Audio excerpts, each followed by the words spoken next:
Przewalski's horse. The last truly wild horse on earth. Not feral. Not escaped. Wild. Every other wild horse. It came from domestic bloodlines. Not this one. These horses are different. Stocky. Dun-colored. Tough. They carry a legacy that stretches back 50,000 years. Unbroken. Untamed. They're built like tanks. Short and muscular. Born for survival. Born for the brutal steppes of Mongolia. And their coats? They shift with the seasons. Light brown in summer. Almost black in winter. They even have more chromosomes. 66, to be exact. Domestic horses? Only 64. That means something simple.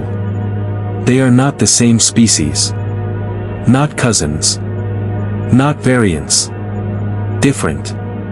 Their story, though, didn't start with science. It started with the steppe. With wind. With wolves. With survival. But in 1879, Western science finally noticed. A Russian explorer named Nikolai Przewalski found them. Roaming the borderlands of Mongolia and China. To the local people, they were already legends. They called them takhi. It means spirit horse. Or the true horse. But discovery led to danger. Curiosity became capture. Greed took over. Zoos wanted them. Private collectors wanted them. Exotic. Rare. And fading fast. Expeditions began. Foals were stolen. Adults were killed.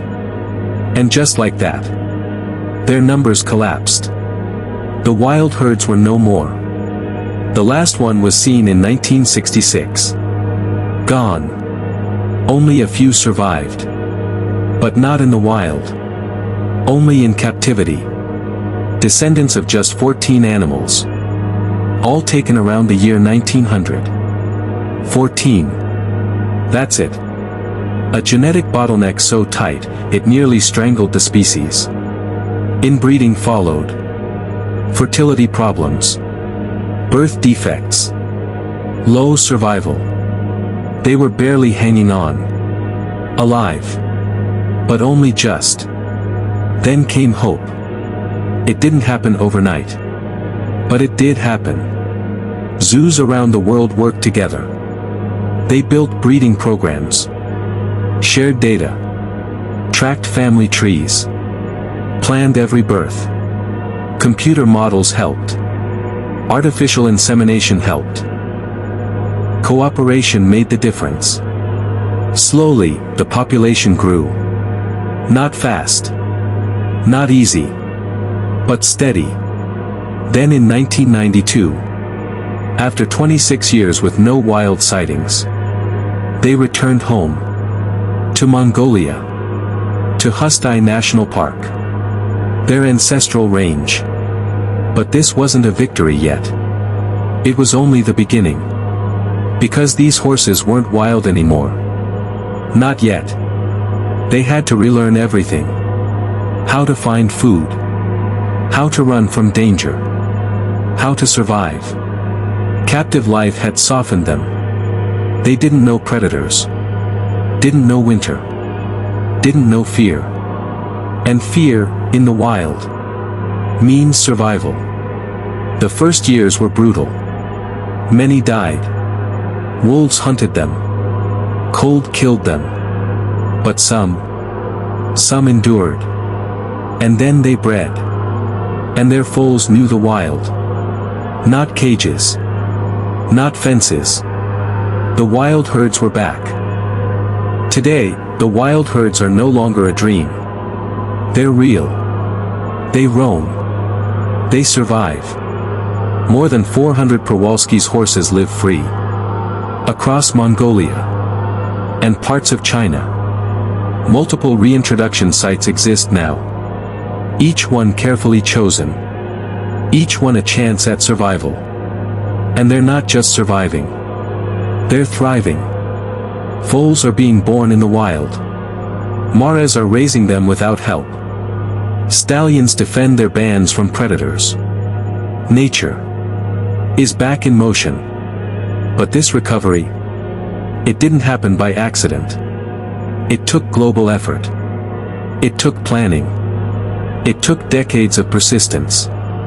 Without zoos, there would be no horses. Without data, there would be no diversity. Without belief, there would be no future. This is more than a comeback. It's a resurrection. A species declared functionally extinct, now running wild again. And their journey isn't over. Climate change threatens their habitat. Poaching still exists. Development pushes in. But these horses have something now they didn't before.